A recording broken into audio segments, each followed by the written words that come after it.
So I'm going to structure the genesis of DharmaWiki and the way it is right now manifest into three parts. How many of you have visited dharmawiki.org so far? So I'm grateful. So those who have not, please do open up. It's live since a couple of years. And Shruyatam Dharma Sarvaswam. That's the goal. So the why of DharmaWiki, why did we come up with this in the first place? Let's take a completely neutral point of view. Very recently, December 17, there's this very interesting detailed post on the bias that exists in Wikipedia. Wikipedia is a very default source of information where people copy-paste snippets. I'm told that most schools in their assignments, they actually refer to Wikipedia. But here's what Jessel Hempel has to say. There's a serious bias with Wikipedia.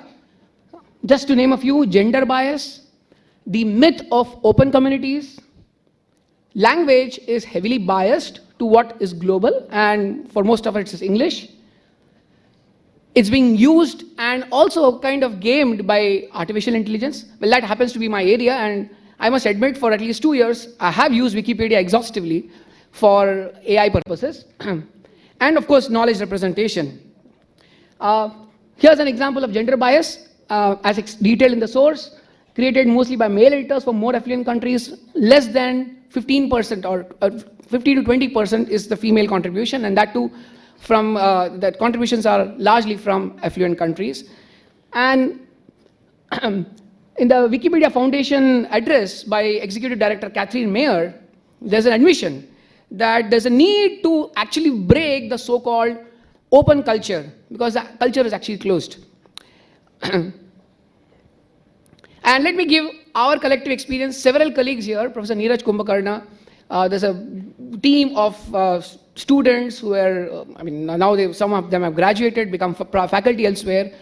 Starting 2015, inspired by the work of Rajiv Malhotra, we thought, let's try and actually make edits to Wikipedia, and largely edits to Wikipedia about Hinduism, about Sanatan Dharma. Here's a very small sample. There's a much larger list. We actually worked things out very systematically before pouncing on Wikipedia. We got our thoughts together, we got our write-ups together, and then when we tried editing these pages, well, we've tried some of us have also tried editing pages in our respective research areas. Nobody shouts, but you touch these pages and there is hue and cry. So we realized that there is tight control on topics related to religion, philosophy, and chronology, especially related to Hinduism. Subtle twists in the content can influence mass mindset. We've heard several examples. Jagannath Priyaji has given some examples. Professor Ramasubramaniam has also alluded to some. And the fact that anybody can edit is a myth. So we were en masse blogged. Many of our edits were reverted. And that's when our eyes opened. Well, where is the open community? Now, Wikipedia, interestingly, has something called a talk page and a discussion page. There's a lot of structure. Due credit to Wikipedia for the structure it has followed, and therefore it's quite all-pervasive. However, where does the buck stop? The buck stops at something called a neutral point of view. So you have to adhere to neutral point of view. And what is a neutral point of view? References that have attracted lots of citations. So Max Miller is, of course, top on the list. Anything that Max Miller quotes somehow comes under the umbrella of neutral point of view. That's where we were actually quite awestruck. There were also distortions of Indian traditions and culture on Sanatan Dharma, Indian history, Hindu literature. And the very interesting point here mentioned, professional groups work on this. There are IDs we actually traced, and we also looked at the history of the edits that each such person made.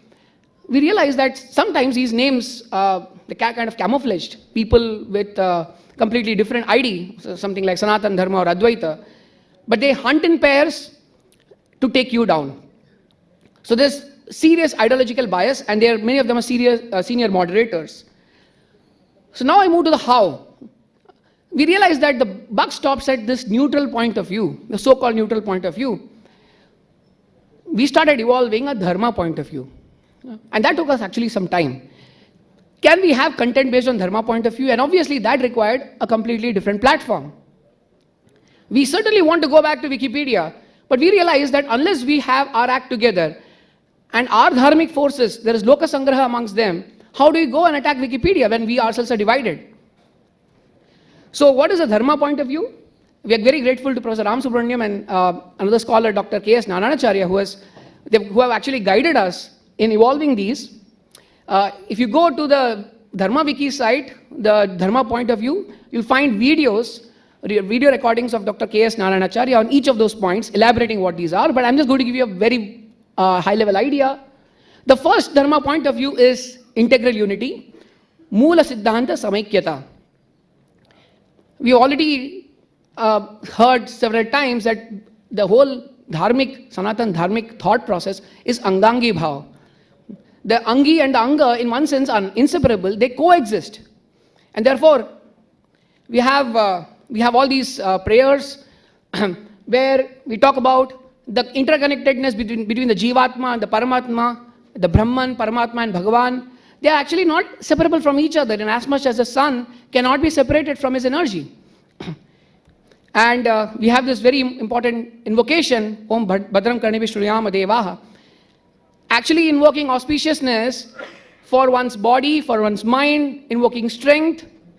Why? Because they are again inseparable from each other. We don't have in the whole concept of psychology versus physiology being separated from each other is really not part of the Vedic thought process. So the dharmic thought process actually creates a framework. If you don't use this framework, Ayurveda will become a pseudoscience. And that's what Wikipedia talks about Ayurveda as. Anuvada Aniyata. Non-translatables. Now, Dr. Madhukishwar very kindly already set the stage how dharma is not equal to religion. In fact, there is actually no equivalent word for dharma in English. Many saints, scholars, in order to communicate dharma, have tried to find translations that probably communicate the meaning. But on a platform like DharmaWiki, we are very clear that we should be as pure as possible. So, dharma is not equal to religion. Samskriti is not equal to culture. Again, the prefix samyak, is actually very important. I will talk about it later on also. Samshodhana is related to samyak shodhana. The fact that you need an overall perspective in presenting any topic. Moksha is not equal to salvation, because moksha is not just about getting liberated. It is about amritatva prapti as well. Yajna and so on. This is a long list. So, once we adhere to some translation or kind of give into a translation, we actually have lost our territory, our ground. The third is, okay, and there are more examples. Asat, for example, Wikipedia translates in the Pavamana mantra, translates asat as falsehood. But asat, I've given an example here. From mud comes a pot. The mud is the unmanifest state of the pot. The pot is a manifest state. So, asatoma asatgamaya, being only restricted from falsehood to light, is actually a very narrow meaning. In fact, every word is not just a word, it is not just a sound, it actually comes with a vision. That's the whole idea of non-translatability. There's history behind every word. And therefore we have nirukta. Parikshanam. The way we understand concepts in dharma is by a combination of pramanas. Pratyaksha, Anuman and Shabda. In the 9th chapter of Bhagavad Gita, Krishna presenting the concepts in Gita Upanishad, he talks about Pratyaksha Avagamam, Raja Vidya Rajaguyam, Pavitram Idam Uttamam, Pratyaksha Avagamam Dharmyam. So the most esoteric knowledge by practice and through sampradayas are accessible for a common man to experience. And therefore, we don't have just one dharma. We have Pati Dharma, Patni Dharma, Putra Dharma, Praja Dharma. How do you understand that without multiple experiences? So verifiability, yes, that's a topic in itself. In fact, the whole concept of the presentation of darshana in Wikipedia is also very distorted. Pramadas are under that umbrella of darshana. Tarka has very limited use. I mean, is very important. Tarka is very important. But tarka by itself can only help you reconcile the observables. So all these actually go together. And then Rachana Saushtavam. we need to understand what has been already created, the knowledge base that has been created, before jumping like upstarts and claiming something new that we are trying to speculate or put together. Therefore, research, we would like to replace that with samshodhana, samyak shodhana, so that we acknowledge the legacy that has been left behind. Now, the Dharma point of view expands into a lot more finer bullets, the importance of sampradaya siddha vishaya, whether it's Ayurveda or whether it is Hatha Yoga or Bhakti Yoga, Purushartha Drishti, the fact that Dharma and Moksha, in some sense, kind of sandwich Artha and Kama. And then scholarly views, Professor Ram Subramaniam already gave this example. Even a lot of literature that is available from universities of scholars has not found its place into publicly available portals like like Wikipedia. We need to acknowledge them, and thankfully we have a group who is also who are very actively involved in digitizing the Indian literature. We have developed software for the same, so citing original Sanskrit sources for every point that we make, and dating or chronology of text is not as important as the concept. But yes, we need to give authoritative references. And I'll just give you examples of how Wikipedia violates. For example, the whole concept of Shivaji's coronation has been kind of made a joke. Shivaji was descended from a line of headmen of farming villages, and the Brahmins accordingly categorized him as being of the Shudra, cultivator Varna. And where did they all get all this from? So there is the integral unity is being questioned. Again, this is about the disagreement of the darshanas, significantly disagreeing with each other. The darshanas are made to kind of fight with each other on a battlefield. This is Wikipedia's presentation, again, violating the integral point of view. And Agnihotra, very funny. There's been traced from Indo-Iranian fire worship of the Zoroastrians, as seen in Yasya Haptanj Haita, whatever. Right? I mean, it's very funny. There is no acknowledgement of the tradition that we have, both through sampradayas and through Vedic texts. And then, moksha, I already talked about it. Again, digestion of traditional texts and moksha kind of being watered down completely. Because for us, moksha also is related to liberating us from very narrow mindset. And then, this is the concept of Indra. Again, very objectionable presentation, violating the sampradaya siddha vishayaha. Ayurveda, as I mentioned earlier, is only reduced to pseudoscience, where the integral unity of Sanatana Dharma, the fact that mind, body, and even Atman is actually a part of the entire discourse in Ayurveda. Karma is important theory in Ayurveda. How do you understand Ayurveda without those? And then the Rishi Parampara is also being completely sidelined in the process of this narrative. Dana, very interesting. It's Dana is reduced to giving something to those in distress. And the references are also provided there. For us, the process of dana, the person who's receiving is actually glorious. He's put on a higher pedestal than the person giving. And then this Hanumanji, a lot of talk about Hanumanji. Let's have a look at what Wikipedia has to say about Hanumanji. Ramakatha, based on the cults of aboriginal tribes of central India. And very, very funny actually narratives about Hanumanji. Now, I'll just conclude with the what of DharmaWiki, what it is today, which is where actually we want all of your participation. So the motto is listening to the essence of Dharma. Aim is to provide a platform for experiencing our integral unity, Loka Sangraham. It's an ardent appeal to scholars to bless, but not just bless by kind of giving your ashirvad, but also participate, because this is your platform. This is our platform where, using these objective criteria, we can discuss and come up with something which is easily digestible, referable by our youth. The vision is that we can actually disseminate dharmic knowledge to this platform. The statistics as of now, there are 500 categories and 1 lakh pages so far. Several of them have been very, very carefully edited by multiple people. Several of them need editing. And the pages, a lot of it we have actually borrowed from the Wiki structure, which I respect very much. There's the good things that Wiki has offered.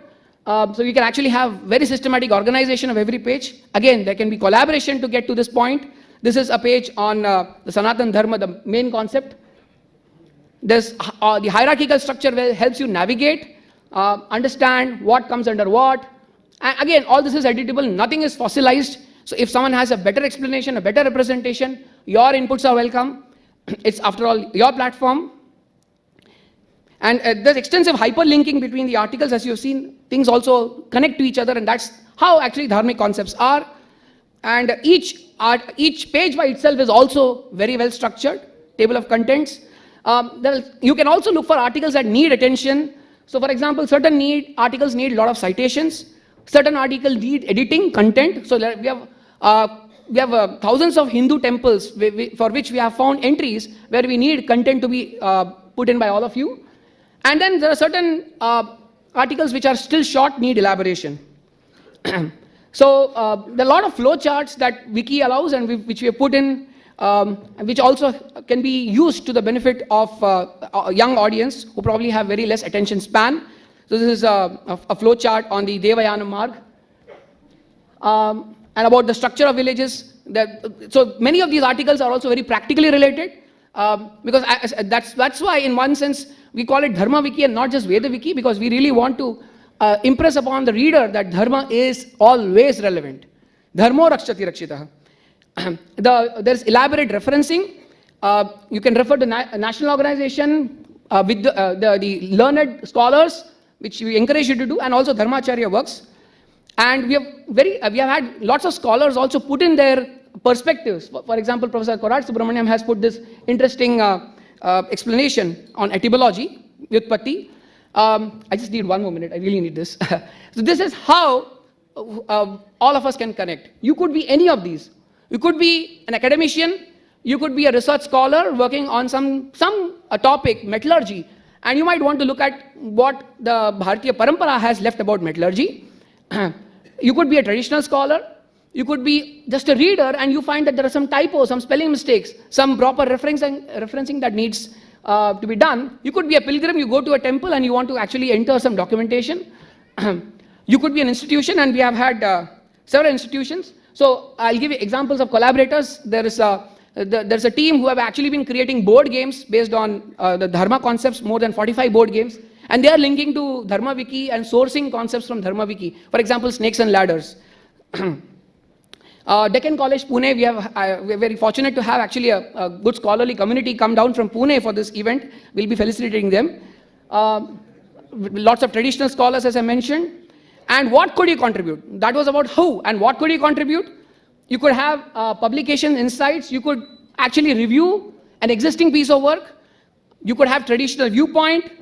Discuss and seek answers. You could also leave a question. So interestingly, Wiki has this discussions and talk page. You could actually leave stubs, questions, which you want someone else to fill in. And on-the-ground information about temples as they are today, rare books and references. I request all of you, if you have some belief in the Sanatana Dharma, you respect the difference in Siddhanta, yet see the integral unity.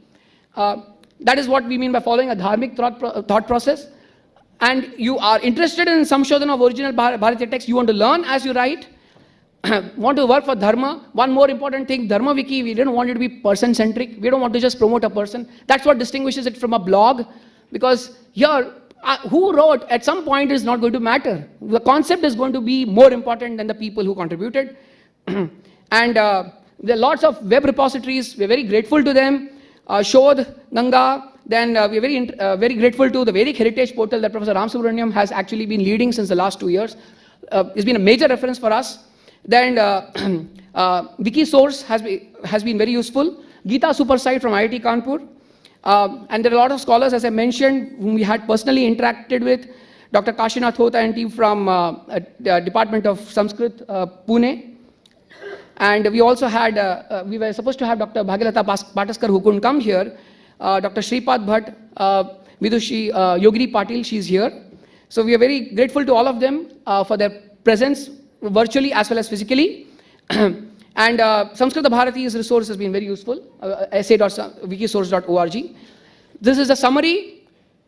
This is an opportunity for us to repay the Guru Rin and Rishi Rin, to restore the Purushartha Drishti, which Sanatana Dharma always strongly upholds, control of the Bharatiya narratives. This is a chance to rewrite Indology through the crowd and remove the Western indoctrination in that process. reinforce the values given by Rishi Parampara, and rejuvenate awareness about Sanskrit. With this appeal, I conclude.